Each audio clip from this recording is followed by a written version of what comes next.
नमस्कार दोस्तों, आइए नजर डालते हैं आज 30 अप्रैल बुधवार सुबह 6:15 बजे राजस्थान की 15 बड़ी खबरों पर। पीएम नरेंद्र मोदी से रक्षा मंत्री राजनाथ सिंह ने मंगलवार को मुलाकात की। पीएम हाउस में हुई इस मीटिंग में chief defence staff Anil Chauhan, national security adviser Ajit Doval और तीनों सेनाओं के प्रमुख भी मौजूद रहे। इस हाई लेवल बैठक में गृह मंत्री अमित शाह के साथ राष्ट्रीय सुरक्षा गार्ड, बॉर्डर सिक्योरिटी फोर्स, केंद्रीय रिजर्व पुलिस बल और सशस्त्र सीमा बल के वरिष्ठ अधिकारी मौजूद रहे। केंद्र सरकार की कैबिनेट बैठक बुधवार सुबह 11 बजे होगी। प्रधानमंत्री नरेंद्र मोदी बैठक की अध्यक्षता करेंगे। जोधपुर यानी सन सिटी में शिक्षा के क्षेत्र में बड़ा फर्जीवाड़ा सामने आया है। जोधपुर नेशनल यूनिवर्सिटी पर फर्जी डिग्रियां बेचने और मनी लॉन्ड्रिंग के गंभीर आरोप लगे हैं। इस मामले में प्रवर्तन निदेशालय जयपुर ने रविवार को बड़ी कार्रवाई करते हुए 84,82,000 रुपए की चल संपत्ति अस्थायी रूप से कुर्क की है। प्रारंभिक जांच में सामने आया कि यूनिवर्सिटी ने लगभग 25,000 फर्जी डिग्रियां जारी की है और इन डिग्रियों के बदले छात्रों से लगभग 30 करोड़ रुपए की अवैध वसूली की गई है। मामले का मुख्य आरोपी यूनिवर्सिटी के चेयरमैन कमल मेहता हैं, जिस पर एक संगठित सिंडिकेट के जरिए देश भर में फर्जी डिग्रियां बेचने का आरोप है। जांच में यह भी सामने आया है कि कमल मेहता ने बोर्ड ऑफ मैनेजमेंट की स्वीकृति के बिना 4 राष्ट्रीय समन्वयक नियुक्त किए, विश्वविद्यालय के रजिस्ट्रार के फर्जी हस्ताक्षरों से नियुक्ति पत्र जारी किए, जिला स्तर पर भी समन्वयकों की नियुक्ति पर उन्हें मोटी रकम वसूली गई। राजस्थान की पूर्व मुख्यमंत्री वसुंधरा राजे ने कहा कि संविधान निर्माता भीमराव अंबेडकर जिस वर्ग के हैं उस वर्ग को कांग्रेस ने दलित माना, जबकि भारतीय जनता पार्टी ने उन्हें ललित माना। श्रीमती राजे मध्य प्रदेश के इंदौर के रविंद्र नाट्य गृह में आयोजित डॉक्टर भीमराव अंबेडकर सम्मान अभियान सम्मेलन में मुख्य अतिथि के रूप में बोल रही थी।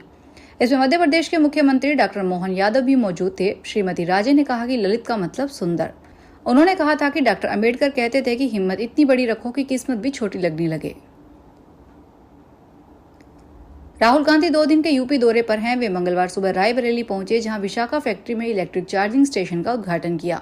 फैक्ट्री जाते समय रास्ते में समर्थकों को देखकर राहुल ने अपनी कार रुकवा दी, कार से उतरे और समर्थकों से हाथ मिलाकर हालचाल पूछा।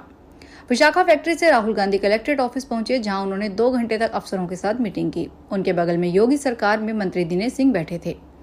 मीटिंग खत्म होने के बाद मंत्री ने कहा, राहुल का क्या भरोसा, कहीं रास्ते में रुककर जलेबी भी खा लें। हो सकता है रास्ते में किसी मोची की दुकान पर बैठ जाएं, ऐसा करने में उन्हें मीडिया में स्थान मिल जाता है। सुप्रीम कोर्ट ने सीबीआई को दिल्ली एनसीआर इलाकों में रियल एस्टेट डेवलपर्स और बैंकों के बीच गठजोड़ को लेकर आदेश दिया। शीर्ष कोर्ट ने सीबीआई को आदेश दिया कि सुपरटेक लिमिटेड के खिलाफ जांच करे। जस्टिस सूर्यकांत और जस्टिस एन कोटेश्वर सिंह की बेंच ने घर खरीदने वालों की याचिकाओं पर सुनवाई कर रही थी। इन लोगों ने एनसीआर के इलाके जैसे नोएडा, ग्रेटर नोएडा और गुड़गांव में सब्सिडी योजनाओं के तहत फ्लैट बुक करवाए थे। इस मामले में हुई सुनवाई सुप्रीम कोर्ट कई खरीदारों की याचिका पर सुनवाई कर रहा था। इसमें वे लोग शामिल हैं जिन्होंने एनसीआर, खासकर नोएडा, ग्रेटर नोएडा और गुरुग्राम में हाउसिंग प्रोजेक्ट में पैसा लगाया। सुप्रीम कोर्ट ने मंगलवार को वक्फ एक्ट 2025 की संवैधानिकता को चुनौती देने वाली 13 नई याचिकाओं को खारिज कर दी। कोर्ट ने कहा कि नई याचिकाएं नहीं जोड़ना संभव नहीं है, क्योंकि उन्हें संभालना मुश्किल हो जाएगा। चीफ जस्टिस संजीव खन्ना और जस्टिस संजय कुमार की बेंच ने कहा, हमने 5 मामले दर्ज किए हैं, उन पर सुनवाई करेंगे। अगर आप एडिशनल पॉइंट पर बहस करना चाहते हैं तो इम्प्लीमेंट एप्लीकेशन दायर करें। राजस्थान में व्याख्याता, वाइस प्रिंसिपल की पदोन्नति तो हो रही है, लेकिन तृतीय श्रेणी शिक्षक 5 साल से वरिष्ठ अध्यापक बनने की बाट जोड़ रहे हैं। तृतीय श्रेणी से द्वितीय श्रेणी वरिष्ठ अध्यापक पदों पर पदोन्नति सत्र 2020-21 से नहीं हुई है। इधर वरिष्ठ अध्यापकों के व्याख्याता बनने से वरिष्ठ अध्यापक के पद रिक्त हो रहे हैं। हालांकि तृतीय श्रेणी अध्यापक डीपीसी का मामला न्यायालय में प्रक्रियाधीन है। सरकारी विद्यालयों में पद रिक्तता की समस्या हल नहीं हो रही। राष्ट्रीय माध्यमिक एवं उच्च माध्यमिक विद्यालयों में वरिष्ठ अध्यापकों की कमी हो गई है। राजस्थान में 12 में भ्रष्टाचार निरोधक ब्यूरो कोटा के दल द्वारा सोमवार देर रात 5 लाख रुपए की रिश्वत लेते पकड़े गए सार्वजनिक निर्माण विभाग 12 में अधिशासी अभियंता अजय सिंह के कोटा स्थित आवास की तलाशी में लाखों रुपए की संपत्ति का पता चला है। ब्यूरो के अतिरिक्त पुलिस अधीक्षक विजय स्वर्णकार ने मंगलवार को बताया कि अधिशासी अभियंता अजय सिंह के कोटा स्थित आवास पर चल रही प्रारंभिक जांच के दौरान एसीबी के दल को 40 लाख रुपए की हिसाबदी जमा राशि और चौपहिया और दुपहिया 2 वाहनों के साथ ही स्वर्णाभूषण, 2 लाख रुपए नगद, भूखंड के दस्तावेज मिले। ब्यूरो की जांच की जा रही है।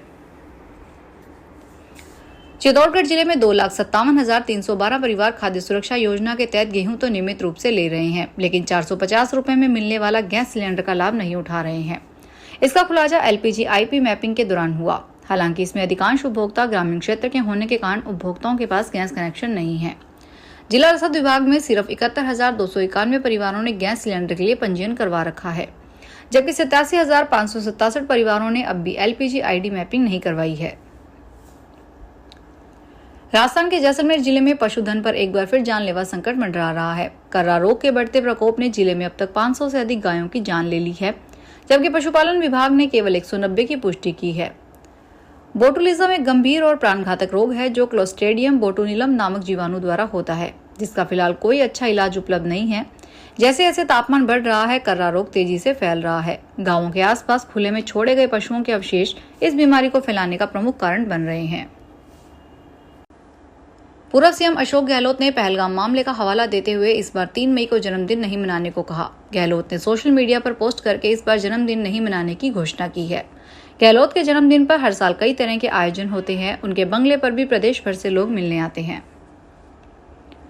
राजस्थान की उप मुख्यमंत्री दिया कुमारी ने मंगलवार को झुंझुनू जिले के दोरासर स्थित सैनिक स्कूल का दौरा किया। उनके आगमन पर स्कूल प्रबंधन, शिक्षकगण और छात्र छात्राओं ने स्वागत किया। उप मुख्यमंत्री ने नवनिर्मित गर्ल्स हॉस्टल का उद्घाटन किया। उन्होंने हॉस्टल भवन का निरीक्षण किया और सुविधाओं की जानकारी ली। उप मुख्यमंत्री दिया कुमारी ने स्कूल प्रबंधन की प्रशंसा करते हुए कहा कि छात्राओं के लिए समुचित आवासीय सुविधाएं उपलब्ध कराना एक सराहनीय कदम है, जो उन्हें आत्मनिर्भर और सुरक्षित शिक्षा का वातावरण प्रदान करेगा। अजमेर संभाग के सबसे बड़े जवाहरलाल नेहरू अस्पताल में स्टाफ की उपस्थिति मशीनों से नहीं बल्कि एंड्रॉयड मोबाइल के आधार पर बेस्ड ऐप से हो सकेगी। यह ऐप अस्पताल की लोकेशन पे काम करेगा और इसमें आधार के लास्ट 8 डिजिट डालकर फोटो लेनी होगी। इसकी शुरुआत कर दी गई है। पूर्णतः यह व्यवस्था 1 मई से लागू होगी। अधीक्षक डॉक्टर अरविंद खरे ने बताया, आधार बेस्ड ऐप से उपस्थिति की व्यवस्था शुरू की है। ऐप में स्टाफ आधार कार्ड के लास्ट 8 डिजिट डालकर उसमें फोटो अपलोड करेंगे तो उनकी उपस्थिति दर्ज हो जाएगी।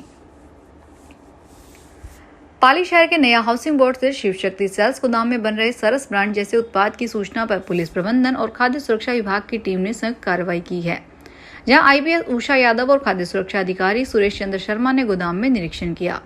खाद्य सुरक्षा अधिकारी सुरेश चंद्र शर्मा ने बताया कि मौके से 684 लीटर घी जब्त किया गया है, जहां डेयरी सरस के 2, श्री पार्श्व घी का 1 और भैरव सरस का 1 सैंपल लिया। चारों सैंपल जांच के लिए जोधपुर भिजवाए गए हैं। भरतपुर रेंज में उप निरीक्षक के 29 रिक्त पदों पर नई नियुक्तियां हुई है। करौली जिले के 7 सहायक उप निरीक्षकों को उप निरीक्षक के पद पर पदोन्नत किया गया है। पदोन्नति का निर्णय 28 अप्रैल 2025 को पुलिस लाइन भरतपुर में हुई आउटडोर और साक्षात्कार परीक्षा के आधार पर लिया गया। पदोन्नत अधिकारियों में गोटेलाल, चंद्र हुसैन और प्यारे लाल माली शामिल हैं। साथ ही हरि सिंह, गंभीर सिंह, मोहन सिंह और टीकम सिंह को भी पदोन्नति मिली है। इन सभी अधिकारियों ने विभाग में अपनी कर्तव्य निष्ठा और समर्पण से काम किया है। फिलहाल के लिए इतना ही। बड़ी खबरों को देखने के लिए चैनल को सब्सक्राइब करें। देखते रहिए SPT न्यूज। धन्यवाद।